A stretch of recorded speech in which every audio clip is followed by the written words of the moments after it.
I met my wife in March of the year 1997. And on the day I met my wife, I also met the person who would become my mother-in-law. Her name was Norma, but she went by Sunshine. Everybody knew her as Sunshine. And she was an ISFJ. And she passed away this week. My wife and I were married on August 23rd of 1997, 5 months roughly after having met. My mother-in-law, being an ISFJ, was quite the traditionalist. I'm not saying that every ISFJ has to be, but many are, and she was certainly one of them. And I was not particularly much of a traditionalist, and my viewpoints on many items did not line up quite with hers. And so she and I did not see eye to eye pretty much ever at all when we met. And on the day that my wife and I got married, my mother-in-law was not particularly the single happiest human being on the planet because of that marriage. But nearly 23 years later, she and I went through, various growing pains together, came to understand one another a lot better. I began to see some of the beauty and the value in some of the ideas that she espoused, and maybe she, over time, realized that I wasn't quite as horrible of a human being as she thought me to be, and in all truth, as I once was. I certainly had some problems in my time that I've managed to grow past a lot of them. But she was an ISFJ, and I am an ISFP, so we're both SFs. So we both value things in the physical world. However, the things we valued, or maybe I should say the ways that we valued them, were very different. I don't want to overestimate and say that I learned tons and tons of things from her, but I will say that I saw the world from a perspective that I never would have seen it before if it hadn't been for her. And I learned to value things in the physical world differently because of her. Now, if there's one thing that my ISFJ mother-in-law valued above all other things, it was her family. And I've heard that that is very typical among ISFJs. And she would be a shining example of what it means to value one's family.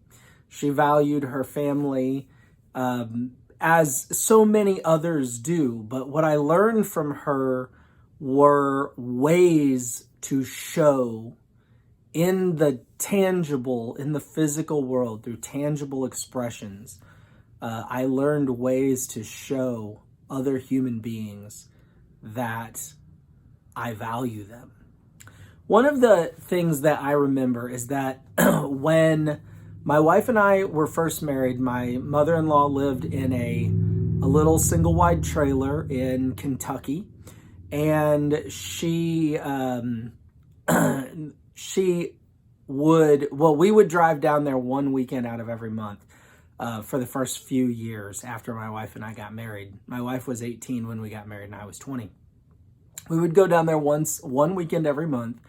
And there was a time when my wife's sister and her husband lived in that same single-wide trailer with my mother-in-law. And so, sleeping arrangements could be a little tight.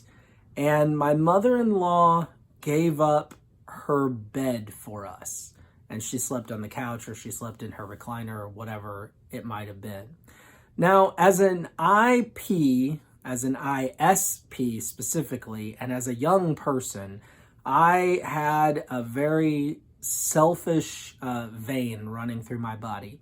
And I cannot honestly say that I think at that time in my life, I would have been very quick to give up my bed to a visitor. And I'm not saying that proudly, I'm just saying it honestly.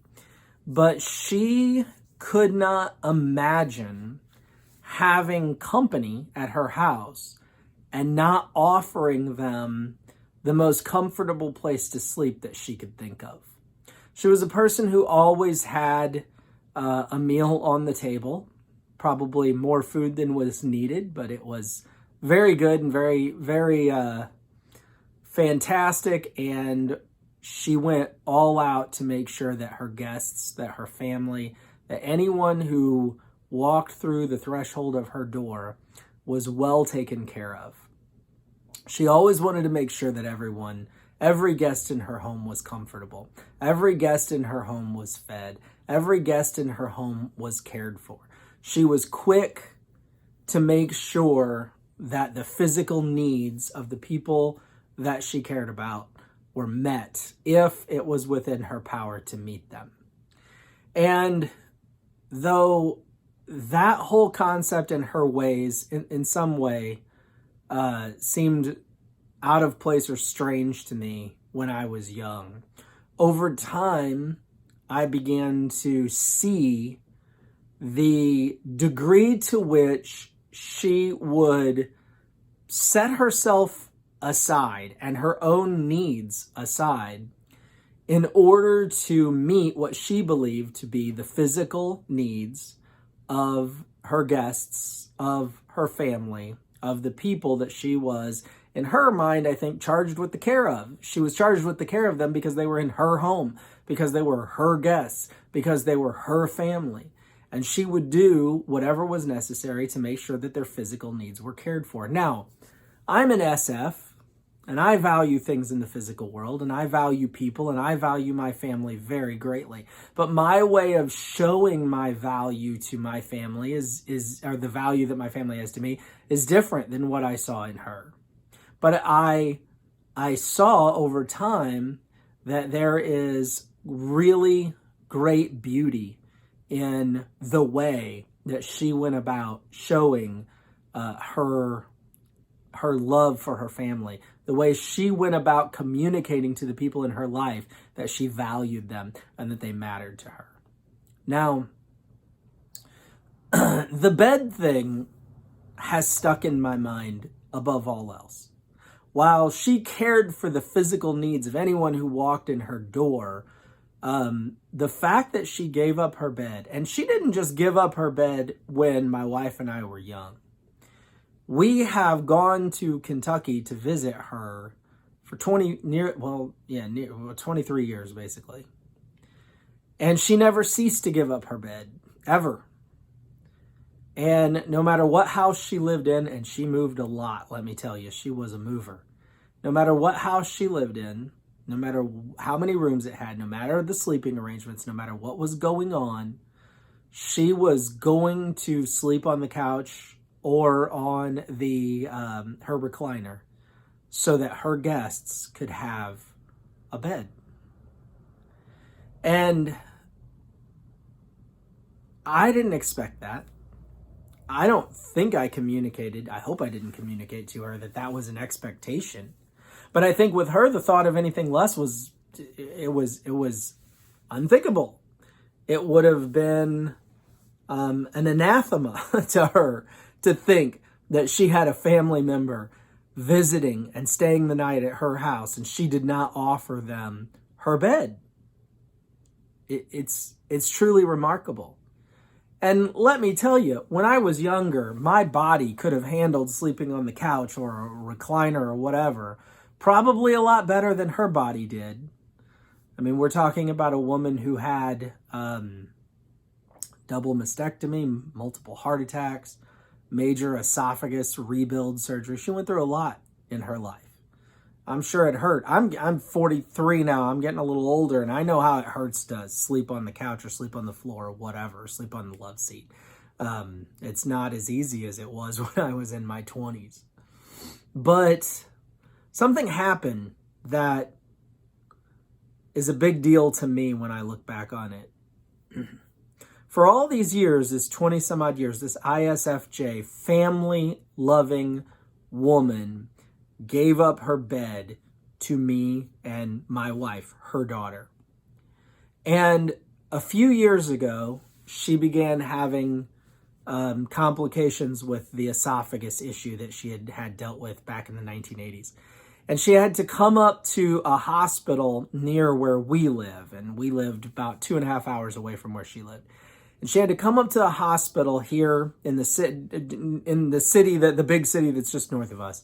And when she came, of course, she stayed with us because we were relatively close to the hospital in the grand scheme of things. And after she had these procedures, she had to have these ablations in her esophagus. She was in a lot of pain. Well, about, I don't know, 7 or 8, maybe 10 years ago, my wife and I bought a new bed. Okay, it was king size bed, really nice mattress, and we bought this gel pillow topper that was like, it was like $300 for this pillow topper. And I am telling you, this is like, our bed is like the most amazing bed ever. My wife and I are always talking about how it's like one of the best purchases we have ever made was to purchase this bed, okay? And so after my mother-in-law was having these procedures at this hospital near us and staying at our house, she was in a lot of pain. And so I slept on the couch so that my mother-in-law could sleep in our ridiculously comfortable bed so that she could be comfortable after having had these procedures. And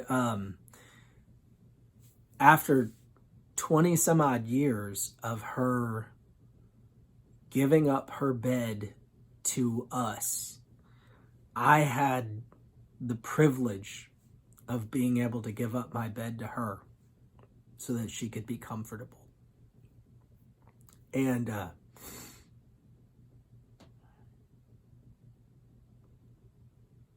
the last time she was here, she slept in our bed and I slept on the couch. And one night, because I was working this new job and relatively new now, and I'm having to get up super early in the morning, I was having trouble sleeping on the couch, and I got a little frustrated. I was like, frustrated that I'm on this couch and somebody else is in my bed, because it's kind of how I get, I need my environment all pleasant and just the way I want it.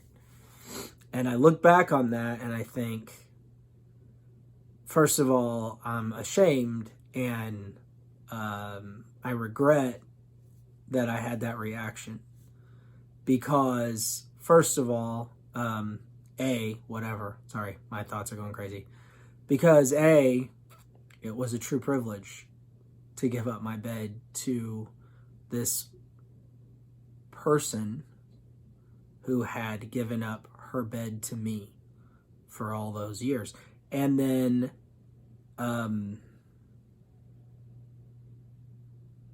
it was wrong of me to be frustrated about this, what seemed like a big inconvenience to me at the time, which was actually a wonderful gift that I was able to offer to this woman who had taken me into her family in a way that really, if you go back and watch video of the way that I was in my early 20s, I didn't really deserve to just be taken into the family all that well, because I wasn't the nicest single human being on planet Earth at that time. And I didn't agree with a lot of the, what I considered to be outdated and backwoods beliefs, if you will, of some of my wife's family. By the way, I don't think that anymore. I've changed my mind on so much of that. But, she taught me a different way of thinking about family. I'm not saying it was the right way, and I'm not saying it was the wrong way. I'm not saying the way that my family interacted or functioned was right or wrong. I'm just saying it was different. And there were aspects of it that were beautiful. Things that were a little bit odd or foreign to me that now I look back and I can say, no, those were really good things.